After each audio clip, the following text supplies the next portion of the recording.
Hello, വീണ്ടും പുതിയൊരു വീഡിയോയിലേക്ക് സ്വാഗതം. നമ്മൾ ഈ വീഡിയോയിൽ ഫിനാൻഷ്യൽ സ്റ്റേറ്റ്മെൻറ്റ് അനാലിസിസ് എന്ന് പറയുന്ന ചാപ്റ്ററാണ് ഡിസ്കസ് ചെയ്യുന്നത്. അപ്പോൾ എന്താണ് ഫിനാൻഷ്യൽ സ്റ്റേറ്റ്മെൻറ്റ് എന്ന് നോക്കാം.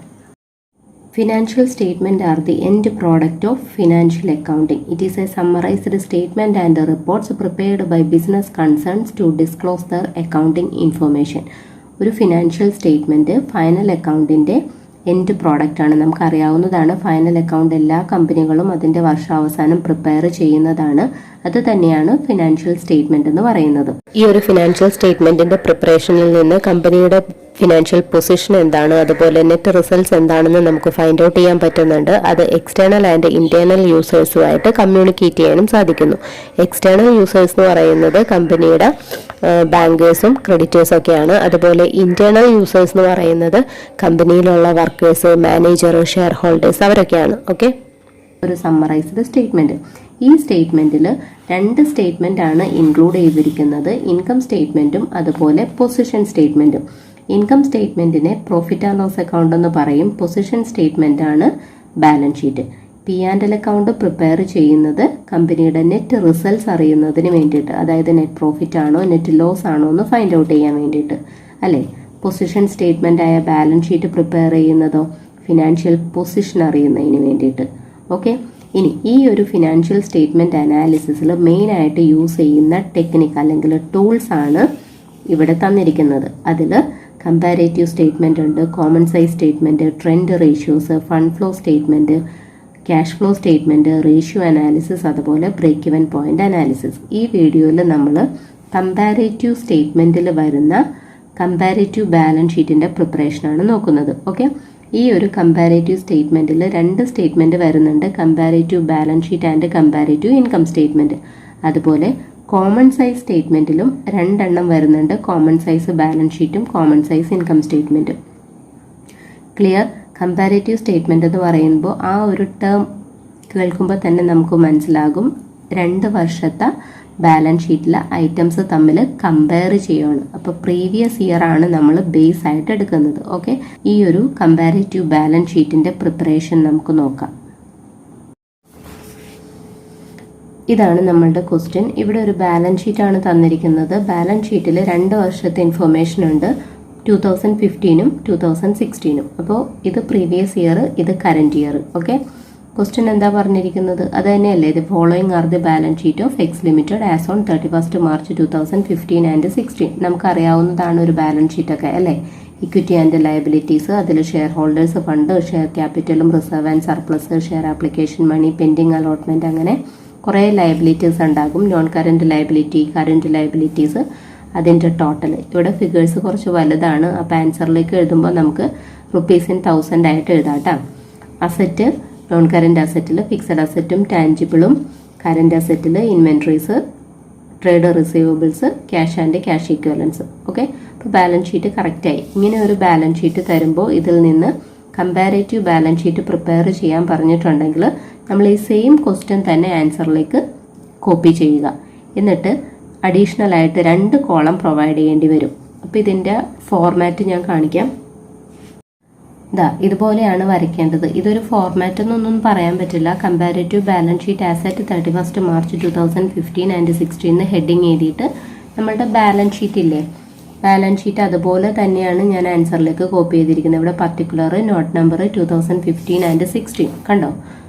പർട്ടിക്കുലർ കോളം, നോട്ട് നമ്പർ, 2 വർഷത്തെ എമൗണ്ട് എഴുതാനായിട്ട് കോളം ഉണ്ട്. പിന്നെ നമ്മൾ എന്താ ചെയ്യേണ്ടത്? Absolute change, increase or decrease എഴുതാനായിട്ട് ഒരു കോളം, അതുപോലെ പെർസെൻറ്റേജ് ഇൻക്രീസ് ഓർ ഡിക്രീസ് എഴുതാനായിട്ട് ഒരു കോളം. അപ്പോൾ ഈ 2 കോളമാണ് നമ്മൾ കമ്പാരേറ്റീവ് ബാലൻസ് ഷീറ്റ് പ്രിപ്പയർ ചെയ്യാൻ പറയുമ്പോൾ ഓർത്തിരിക്കേണ്ടത്. ബാക്കി നമുക്ക് ബാലൻസ് ഷീറ്റ് അതുപോലെ തന്നെ എടുത്ത് എഴുതിയാൽ മതി അല്ലേ. ഇപ്പോൾ ബാലൻസ് ഷീറ്റിൽ first item equity and liability ആണ്. അതിൽ ഷെയർ ഹോൾഡേഴ്സ് ഫണ്ടിൻ്റെ താഴെ ഷെയർ ക്യാപിറ്റൽ ഉണ്ടായിരുന്നു. ഞാനിവിടെ ₹1000 എഴുതി വെക്കുന്നത്. അപ്പോൾ ഇവിടെ ബാലൻസ് ഷീറ്റിൽ 1 crore സംതിങ് ആണ് തന്നിരുന്നത്. അപ്പോൾ 1000 ഇവിടെ എഴുതുമ്പോൾ, 1000ലേക്ക് എഴുതുമ്പോൾ 12,000-ഉം 14,500-ഉം വരും. ഓക്കെ, അത് നമുക്ക് ഇവിടേക്ക് എഴുതാം. പ്രീവിയസ് ഇയറിൽ ഷെയർ ക്യാപിറ്റലിൻ്റെ എമൗണ്ട് 12,000, അതുപോലെ കറന്റ് ഇയറിൽ 14,500. ഇനി ഈ ഒരു 12,000ഉം 14,500ഉം ആയിട്ട് കമ്പയർ ചെയ്യാം. അപ്പോൾ ഇൻക്രീസ് ആണ് വന്നിരിക്കുന്നത്.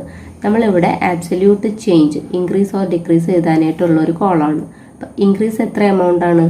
2,500. ആ എമൗണ്ട് ഇൻക്രീസ് ആയതുകൊണ്ട്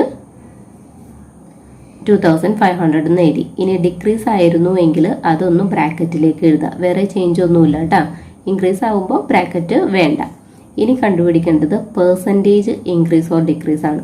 ഓക്കെ, അപ്പോൾ പെർസെൻറ്റേജ് കാൽക്കുലേറ്റ് ചെയ്യുമ്പോൾ എപ്പോഴും ഈ ഫിഗർ നമ്മളുടെ ആബ്സല്യൂട്ട് ചേഞ്ചിൻ്റെ amount divided by previous year ആണ് എപ്പോഴും ബേസ് ആയിട്ട് എടുക്കുന്നത്. ഈ 12,000 പെർസെൻറ്റേജ് ആയതുകൊണ്ട് ഇൻറ്റു 100 ഇടുക. അപ്പോൾ 2,500 ഡിവൈഡഡ് ബൈ 12,000 ഇൻറ്റു 100 എത്ര പെർസെൻറ്റേജ് ആണ് വരുന്നത്? 20.83 വരുന്നുണ്ട് കേട്ടോ. ഓക്കെ, ക്ലിയർ ആയോ? ഷെയർ ക്യാപിറ്റലിൻ്റെ എമൗണ്ട് എഴുതി. ഇനി നമ്മളുടെ ബാലൻസ് ഷീറ്റിൽ അതുപോലെ റിസർവ് ആൻഡ് സർപ്ലസ് എത്ര എമൗണ്ട് എഴുതണം? 800ഉം 1,900ഉം. 1000-ലായതുകൊണ്ട് 3 0 അവോയ്ഡ് ചെയ്തിട്ട് ബാക്കിയുള്ള ഫിഗറാണ് എഴുതുന്നത്. ഓക്കെ, റിസർവ് ആൻഡ് സർപ്ലസിൻ്റെ എമൗണ്ട് ഇതുപോലെ തന്നെ രണ്ടും കമ്പയർ ചെയ്യാം. പ്രീവിയസ് ഇയറും കറൻറ്റ് ഇയറുമായിട്ട് കമ്പയർ ചെയ്യുമ്പോൾ 1,100ൻ്റെ ഇൻക്രീസ് ആണ് വന്നിരിക്കുന്നത്. അപ്പോൾ ഇൻക്രീസിൻ്റെ കോളത്തിൽ ആ എമൗണ്ട് എഴുതി. ഇനി പെർസെൻറ്റേജ് കാൽക്കുലേറ്റ് ചെയ്യുന്നത് എങ്ങനെയാണ്? 1,100 ഡിവൈഡഡ് ബൈ 800 ഇൻറ്റു 100. നമുക്ക് പെർസെൻറ്റേജ് കിട്ടുന്നത് 137.50. ഓക്കെ, ഈ ഷെയർ ഹോൾഡേഴ്സ് ഫണ്ട് ഐറ്റംസ് എഴുതി കഴിയുമ്പോൾ ഇതൊന്ന് ടോട്ടൽ ചെയ്യാം. ബാലൻസ് ഷീറ്റിൽ ഷെയർ ഹോൾഡേഴ്സ് ഫണ്ട് കഴിഞ്ഞിട്ട് ടോട്ടൽ ഒന്നുമില്ല. അപ്പോൾ നമ്മൾ എന്ത് ചെയ്യുക? ഷെയർ ഹോൾഡേഴ്സ് ഫണ്ട് എഴുതി കഴിയുമ്പോൾ അതൊന്ന് ടോട്ടൽ ചെയ്യുക. അതുപോലെ നോൺ കറൻറ്റ് ലയബിലിറ്റീസ് എഴുതുമ്പോൾ അതിൻ്റെ ടോട്ടൽ എടുക്കുക. കറൻറ്റ് ലയബിലിറ്റീസ് എടുക്കുമ്പോൾ അതിൻ്റെ ടോട്ടൽ എടുക്കുക. അല്ലെങ്കിൽ ടോട്ടൽ എഴുതിയില്ലെങ്കിലും കുഴപ്പമില്ല, പക്ഷേ എഴുതിപ്പോയാൽ ബെറ്റർ ആയിരിക്കും. നമുക്ക് ഇൻ്റർപ്രിട്ടേഷൻ ചോദിച്ചിട്ടുണ്ടെങ്കിൽ ഷെയർ ഹോൾഡേഴ്സിൻ്റെ ഫണ്ടിൻ്റെയൊക്കെ ടോട്ടൽ ഉണ്ടെങ്കിൽ കറക്റ്റായിട്ട് നമുക്ക് ഇൻ്റർപ്രിറ്റ് ചെയ്ത് കമൻറ്റ് ചെയ്ത് എഴുതാൻ പറ്റും. ഓക്കെ, അതിന് വേണ്ടിയിട്ടാണ് ടോട്ടൽ എടുക്കുന്നത്. അപ്പോൾ ഇവിടെ ടോട്ടൽ വരുന്നത് 12,800, 16,400, 3,600. ഓക്കെ, ഇവിടെയോ പെർസെൻറ്റേജ് എഴുതുമ്പോൾ എന്ത് ചെയ്യണം? ഇത് തമ്മിൽ ആഡ് ചെയ്യരുത്. 3,600 ഡിവൈഡഡ് ബൈ 12,800 ഇൻറ്റു 100 ചെയ്യുക. ഓരോ ഇൻക്രീസും ഡിക്രീസും കോളത്തിൽ വന്നിരിക്കുന്ന എമൗണ്ട്, അതായത് ഈ ആബ്സല്യൂട്ട് ചേഞ്ചിൽ വന്നിരിക്കുന്ന എമൗണ്ടിനെ ബേസ് ആയിട്ടുള്ള 2015 കൊണ്ട് ഡിവൈഡ് ചെയ്യുക, ഇൻറ്റു 100 ചെയ്യുക. ഒരിക്കലും പെർസെൻറ്റേജ് ആഡ് ചെയ്ത് എഴുതരുത് കേട്ടോ. ഓരോ ഐറ്റത്തിന് പെർസെൻറ്റേജ് കാൽക്കുലേറ്റ് ചെയ്യണം. ഓക്കെ, അപ്പോൾ ഇവിടെ 3,600 ഡിവൈഡഡ് ബൈ 12,800 ഇൻറ്റു 100 ചെയ്യുമ്പോൾ പെർസെൻറ്റേജ് വരുന്നത് 28.13. ക്ലിയർ? ഇനി നെക്സ്റ്റ് വരുന്നത് share application money pending allotment വേണ്ട. നോൺ കറൻറ്റ് ലയബിലിറ്റീസ് ഇതുപോലെ എമൗണ്ട് എഴുതാം. ഇവിടെ ഇൻക്രീസും ഡിക്രീസും ഒന്നുമില്ല, ചേഞ്ച് ഇല്ല എമൗണ്ടിന് അല്ലേ. അപ്പോൾ ആ ഒരു ഇൻക്രീസും ഡിക്രീസിലൊന്നും വരുന്നില്ല. കറൻറ്റ് ലയബിലിറ്റീസിൽ ഇൻക്രീസ് വന്നിട്ടുണ്ട്. അപ്പോൾ ഈ രണ്ട് ഐറ്റം ഞാൻ കമ്പാരിറ്റീവ് സ്റ്റേറ്റ്മെൻറ്റിലേക്ക് എഴുതാം. ഓക്കെ, നോൺ കറൻറ്റ് ലയബിലിറ്റീസ് ആയിട്ടുള്ള ലോങ് ടൈം ബോറോയിങ്സും എഴുതി, ട്രേഡ് പേയബിൾസും എഴുതി. ഇവിടെ എമൗണ്ടിന് ചേഞ്ച് ഇല്ലാത്തതുകൊണ്ട് നമ്മളുടെ ഈ രണ്ട് കോളത്തിലൊന്നുമില്ല. അതുപോലെ ട്രേഡ് പേയബിൾസിന് ഇൻക്രീസ് ആണ് വന്നിരിക്കുന്നത്. 800 റുപ്പീസാണ് ഇൻക്രീസ്. അപ്പോൾ ഇൻക്രീസ് ആയിട്ട് 800 എഴുതാം. പെർസെൻറ്റേജ് കാൽക്കുലേറ്റ് ചെയ്യുന്നത് 800 ഡിവൈഡഡ് ബൈ 7,200 ഇൻറ്റു 100 കേട്ടോ. 11.11 വരുന്നുണ്ട്. ഇനി നമുക്ക് ഈ ഒരു ലയബിലിറ്റീസ് എല്ലാം ആഡ് ചെയ്യാം. അതിൽ ലോങ് ടൈം ബോറോയിങ്സും ട്രേഡ് പേയബിൾസും ഷെയർ ഹോൾഡേഴ്സ് ഫണ്ടിൻ്റെ ടോട്ടൽ എടുക്കണം. എമൗണ്ട് വരുന്നത് 25,000, 29,400. ഇതിപ്പോൾ കറൻറ്റ് ലയബിലിറ്റീസിൻ്റെ ടോട്ടലാണ്. ഇവിടെ എമൗണ്ട് 4,400. പെർസെൻറ്റേജ് കാണുമ്പോൾ എന്താ ചെയ്യേണ്ടത്? 4,400 ഡിവൈഡഡ് ബൈ 25,000 ഇൻറ്റു 100 വേണം കാൽക്കുലേറ്റ് ചെയ്യാനായിട്ട്. ഇത് തമ്മിൽ പ്ലസ് ചെയ്തിട്ടുണ്ടെങ്കിൽ ഈ ഒരു പെർസെൻറ്റേജ് കിട്ടില്ല, 17.60. ഓക്കെ, ഇനി നെക്സ്റ്റ് എഴുതേണ്ടത് അസറ്റാണ്. ഇതുപോലെ ബാലൻസ് ഷീറ്റിൽ തന്നിരിക്കുന്ന ഐറ്റംസ്, അസറ്റിൽ ഫിക്സഡ് അസറ്റ്, ടാഞ്ചിബിൾ അസറ്റ് ഉണ്ട്, ഇൻവെൻട്രീസും ഡെപ്റ്റേഴ്സും ക്യാഷും, ഇതെല്ലാം നമുക്ക് ഈ ഒരു സ്റ്റേറ്റ്മെൻറ്റിലേക്ക് എഴുതാം. എല്ലാ അസറ്റും എഴുതിയതിന് ശേഷം ടാഞ്ചിബിൾ അസറ്റിൽ ഇവിടെ ഇൻക്രീസ് ആണ് എഴുതിയിരിക്കുന്നത്.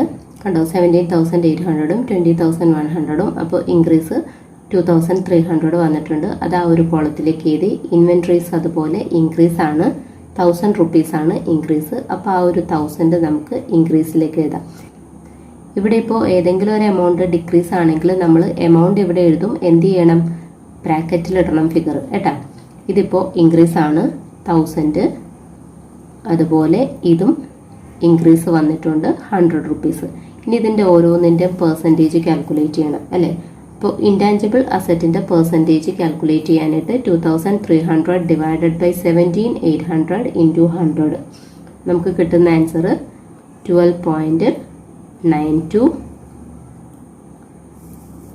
ഇവിടുത്തെ പെർസെൻറ്റേജ് എന്ന് പറയുന്നത് 25, ദെൻ ഇത് 33.33, ഇവിടെ 50%. ഓക്കെ, ഇനി ഈ ഒരു കറൻറ്റ് അസറ്റിൻ്റെ ടോട്ടൽ കാൽക്കുലേറ്റ് ചെയ്യാം. കമ്പാരേറ്റീവ് ബാലൻസ് ഷീറ്റ് എന്നൊക്കെ പറയുന്നത് എളുപ്പമാണ് പ്രിപ്പയർ ചെയ്യാനായിട്ട്. ഒന്നുമില്ല, ഈ 2 കോളം ഒന്ന് ഓർത്തിരുന്നാൽ മാത്രം മതി. പെർസെൻറ്റേജ് എങ്ങനെയാണ് എടുക്കുന്നത്, അതുപോലെ ഇവിടെ ഇൻക്രീസും ഡിക്രീസും ആണെന്നുള്ള കാര്യം. അപ്പോൾ ഇതിൻ്റെ ടോട്ടൽ ഇവിടെ ഞാൻ ഫിക്സഡ് അസറ്റ് മാത്രം എഴുതിയിട്ടുണ്ട്. അപ്പോൾ ആ ഫിക്സഡ് അസറ്റിൻ്റെ ടോട്ടൽ വേണമെങ്കിൽ നമുക്ക് എഴുതാം. കൂടുതൽ എമൗണ്ട് ഇല്ലാത്തതുകൊണ്ടാണ് ഇവിടെ ടോട്ടൽ എഴുതാതിരുന്നത്. അപ്പോൾ നമ്മൾ അസറ്റിൻ്റെ ടോട്ടൽ എടുക്കുമ്പോൾ ഇതെല്ലാം ആഡ് ചെയ്യാം കേട്ടോ. അല്ലെങ്കിൽ വേണമെങ്കിൽ കറൻറ്റ് അസറ്റിൻ്റെ ടോട്ടൽ നമുക്ക് കാൽക്കുലേറ്റ് ചെയ്യാം. ഈ കറൻറ്റ് അസറ്റിൻ്റെ ടോട്ടലും ഫിക്സഡ് അസറ്റിൻ്റെ ടോട്ടലും തമ്മിൽ ആഡ് ചെയ്തിട്ട് ടോട്ടൽ അസറ്റ് എഴുതാം. ഇവിടെ ഇപ്പോൾ ടാഞ്ചിബിൾ അസറ്റ് എന്ന് പറയുന്നത് ഒരൈറ്റം കാരണം ഞാൻ എല്ലാ എമൗണ്ടും തമ്മിൽ ആഡ് ചെയ്തിട്ട് ടോട്ടൽ അസറ്റ് എഴുതുവാണ്. അപ്പോൾ ഇവിടെ വരുന്നത് 25,000.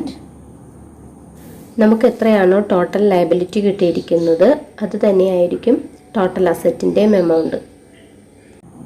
29,400, 4,400, പെർസെൻറ്റേജ് 17.60. ഇങ്ങനെയാണ് ഒരു കമ്പാരേറ്റീവ് ബാലൻസ് ഷീറ്റ് പ്രിപ്പയർ ചെയ്യുന്നത്. ഓക്കെ, ഇതുപോലെ തന്നെയാണ് ഒരു കമ്പാരേറ്റീവ് ഇൻകം സ്റ്റേറ്റ്മെൻറ്റും പ്രിപ്പയർ ചെയ്യേണ്ടത്. ഇൻകം സ്റ്റേറ്റ്മെൻ്റ് ആയിരിക്കും ക്വസ്റ്റ്യനിൽ തരുന്നത്. ഇപ്പോൾ നമ്മൾ ബാലൻസ് ഷീറ്റ് കോപ്പി ചെയ്തതുപോലെ തന്നെ ആ ഒരു ഇൻകം സ്റ്റേറ്റ്മെൻറ്റും കോപ്പി ചെയ്യുക. പെർസെൻറ്റേജ് കാണാനായിട്ടുള്ള ഒരു കോളം, ആബ്സല്യൂട്ട് ചേഞ്ചസ് കാണാനായിട്ടുള്ള കോളം പ്രൊവൈഡ് ചെയ്യാം. ഓക്കെ, ഇനി ഐറ്റംസ് ആണ് കമ്പാരേറ്റീവ് ഇൻകം സ്റ്റേറ്റ്മെൻറ്റ് പ്രിപ്പയർ ചെയ്യാൻ തരുന്നതെങ്കിൽ ഇൻകം സ്റ്റേറ്റ്മെൻറ്റിൻ്റെ ഫോർമാറ്റ് നന്നായിട്ട് അറിഞ്ഞിരിക്കണം. ആ ഒരു രീതിയിൽ കമ്പാരേറ്റീവ് ഇൻകം സ്റ്റേറ്റ്മെൻറ്റ് പ്രിപ്പയർ ചെയ്യണം. ഓക്കെ, വീഡിയോ ഇഷ്ടപ്പെട്ടെന്ന് വിചാരിക്കുന്നു. നെക്സ്റ്റ് ഒരു വീഡിയോ ആയിട്ട് നമുക്ക് വീണ്ടും കാണാം. Thanks for watching. ബൈ.